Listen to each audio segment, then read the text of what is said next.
안녕하세요, 주인장입니다. 자, 여러분, 이번 영상은 헤어진 후 연락하는 남자들의 심리 분석과 이런 애매한 관계에서의 상황을 재회를 유도할 수 있는 개념과 그 멘트를 구성해 보도록 하겠습니다. 이별 후 상대방의 이런 애매한 태도는 우리 감정에 큰 데미지를 입게 만듭니다. 물론 상대방이 우리 감정에 의도적으로 피해를 입히고자 하는 의도는 없겠지만 재회를 바라는 입장에서 상대방이 애매한 태도를 보이면 우리 감정이 더 피폐해지는 것은 사실입니다. 한편으로는 그래도 이렇게 연락이라도 되니까 다행이야, 자, 이렇게 생각을 하다가도 재회를 선택하지 않고 어느 선 이상 관계가 회복되지 않을 때 느껴지는 좌절감은 이루 말할 수가 없을 거예요. 오늘은 이 영상을 통해서 이렇게 애매한 태도를 취하는 상대방의 심리 분석과 해결 멘트 말해 드릴게요. 자, 이번 영상도 마찬가지로 실제 저한테 상담을 받고 재회에 성공하신 내담자분들의 사례를 설명함으로써 진행해 보도록 하겠습니다. 자, 이번 사례의 내담자분은 28세의 여성 내담자분이십니다. 이별 상황을 간략히 설명해서 연애 과정 중 대체로 주도권이 거의 없으셨고 자기 주장이 좀 약하신 성향이셨기 때문에 대체로 남자친구의 기분에 맞춰주고 주도권을 내주는 형태의 연애를 하신 내담자분이셨어요. 자, 이별 사유는 남자친구분이 퇴사 후 창업을 하신 뒤에 거의 신경을 못 쓰는 상황이 이어지고 창업하신 지역으로 이사를 하시면서 물리적으로 장거리가 되어서 만남 빈도와 감정 교류 빈도가 확연히 낮아진 상황이었습니다. 자, 이별 당시 내담자분께서 여러 차례 붙잡아 보셨지만 남자친구 측에서 지금 일도 그렇고 감정적으로도 여유가 없다라는 주장을 하며 거리를 두셨지만 반면에 내담자분께서 연락을 하지 않으면 먼저 연락까지 오는 상황으로 인해서 내담자분 입장에서는 이 남자가 대체 무슨 생각인가, 이 감정 소모만 큰 상황이었던 거죠.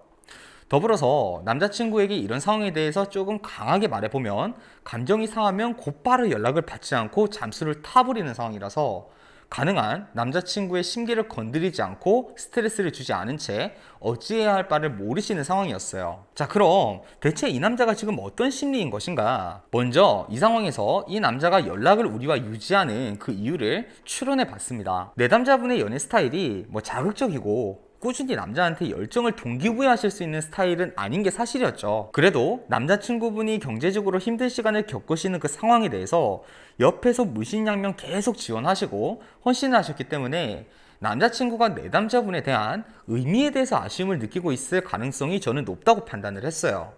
감정은 어느 정도 떨어졌어도 이 사람에 대한 의미는 떨어질 수가 없겠구나, 이런 생각이 들더라고요. 여러분이 이해하기 쉽게 남자친구 입장에서 이 관계를 정의하자면 오랜 기간 나한테 헌신해주고 잘해준 고맙고 특별한 사람이지만 당장 연인 관계를 이어가기엔 충분한 감정이 실감이 나지 않는 상황, 자, 이거였어요. 더불어 일방적인 이별을 당했음에도 계속해서 상대방한테 태도가 호의적이셨고 직접적으로 재회 의사를 여러 차례 보여주셨기 때문에 남자친구분이 상대적으로 우월감을 느끼고 있는 영향도 있었습니다. 객관적으로 이 상황을 평가하면 상대방 입장에서도 내 가치들 중에서 읽기엔 아쉬운 점이 있다는 것인데 지금 당장 선택하지 않아도 언제든지 되찾을 수 있다는 가치이다 보니까 연락만 이어가고 정작 재회는 선택하지 않게 되는 상황이었던 거죠. 이별 후에 상대방이 이런 선택의 주도권을 가지고 있는 상황에서는요, 후폭풍을 느낄 가능성이나 먼저 상대방이 재회를 선택하게 될 확률이 정말 많이 떨어집니다. 이별 후 연락을 유지하며 애매한 태도를 유지하는 사람들은 자기 입장에서도 감정의 혼란을 겪고 있는 상황이긴 하거든요. 즉 이별 후 자신의 감정 상태를 지켜보면서 자신이 아쉬움을 느낀다면 돌아갈 선택을 할 것이고 전혀 아쉬움이 느껴지지 않고 평온한 감정이 유지되면 돌아가지 않는다라는 판단을 내리고자 하는 의도가 있었습니다. 엄밀히 말하면 이별 후 연락을 유지하는 것은 자신의 감정을 자기 자신도 확신하지 못하니까 일종의 보험을 들어놓는 심리라고 볼 수 있는 것이죠. 자, 여기서 저는 세 가지 문제점을 정리를 했어요.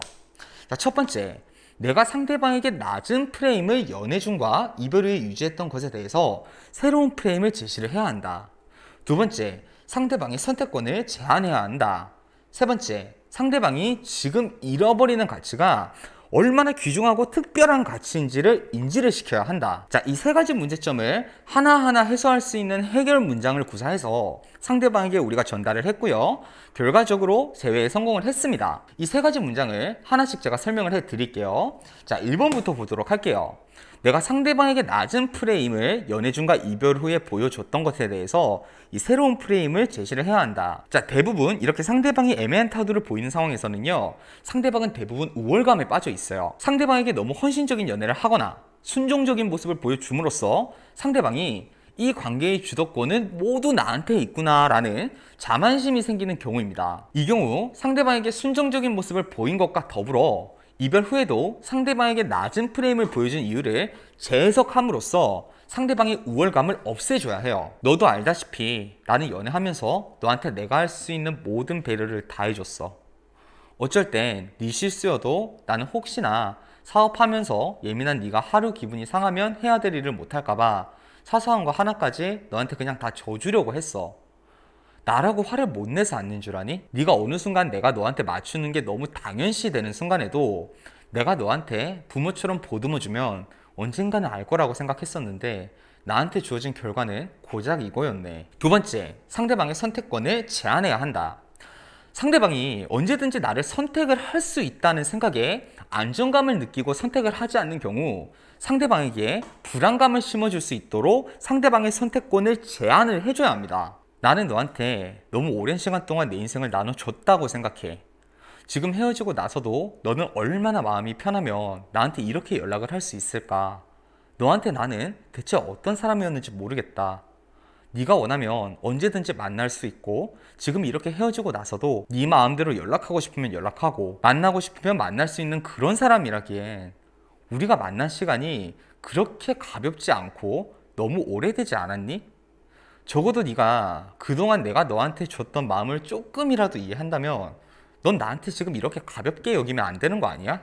세 번째, 상대방이 지금 이 이별로 인해서 잃어버리는 나로부터 어떤 가치가 얼마나 특별하고 소중한 가치인지를 인지시켜야 한다. 상대방이 지금 애매하게 연락을 하고 있는 이유는 우리의 가치 중에서 뭔가 상실하기에는 아쉬운 가치가 있다는 증거예요. 현재 상대방이 아쉬울 것은 남녀 관계에서의 설렘, 감정 이런 건 아니겠지만 이 케이스에서는 나한테 헌신해준 사람이라는 그 의미를 아쉬워하는 입장이었던 것이죠. 그런데 대다수 사람들은요, 이것을 감으로 느끼지 않고 말로써 정의를 해보질 않습니다. 내가 먼저 이별을 선택한 입장에서 막상 아예 헤어지고 인간관계를 끊으려니까 내가 나중에 후회할 수도 있을 것 같은데, 자, 이런 느낌은 들지만 내가 이 사람을 잃음으로써 이런 손해를 겪게 될 거야 라는 것을 정확하게 계산해보고 인지하는 경험은 해보지 않는다는 것이거든요. 그래서 저는 이 케이스에서 상대방에게 지금 당장 네가 무엇을 잃어버리는 것인지를 상대방이 인지할 수밖에 없는 멘트를 구사를 했어요. 나도 너랑 만나면서 어떻게 행복했겠니? 야, 나도 여자야. 사랑받고 싶고 존중받고 싶어도 다른 친구들이 왜 그런 고생하면서 그런 대우받냐고 그렇게 얘기해도 그래도 그냥 나는 너라서 그래도 좋으나 싫으나 부부는 같이 가는 거라고 그런 친구들 말 멀리하면서 우리 관계 지켜왔어. 다른 사람이랑 행복한 시간을 보내는 것보다 힘들고 지치는 시간이라도 그냥 네 옆에 있는 게 좋았으니까. 네가 돈이 많건 적건 사업이 잘 되건 안 되건 우리한테 주어진 그냥 하루하루 그냥 행복하게 보내면 의미 있는 삶이 될 거라고 믿으면서 노력했으니까. 이제 이런 얘기들을 해서 뭐 하겠니? 네가 내 마음이 어떤 마음인지 알 사람이었으면 지금 헤어지고 나서 네가 나를 차마 이렇게 대하지 못할 거야. 자, 이 문장들을 통해서 상대방에게 죄책감을 심어주고요, 결국 상대방에게 재회를 다시 한번 제안을 받게 되었습니다. 여러분이 느끼시기에 이 문장들이 조금 강한 느낌이 들 수도 있어요. 상대방을 뭔가 비난하는 것 같고 원망하는 것이 상대방과의 관계를 오히려 더 멀어지게 만들까봐 걱정이 되실 수도 있습니다. 그러나 지금처럼 애매한 태도를 유지하는 것은요, 결국 천천히 상대방의 감정이 정리가 되고 편안하게 이별을 하게 만드는 그 환경을 우리가 제공하는 것밖에 되지 않습니다.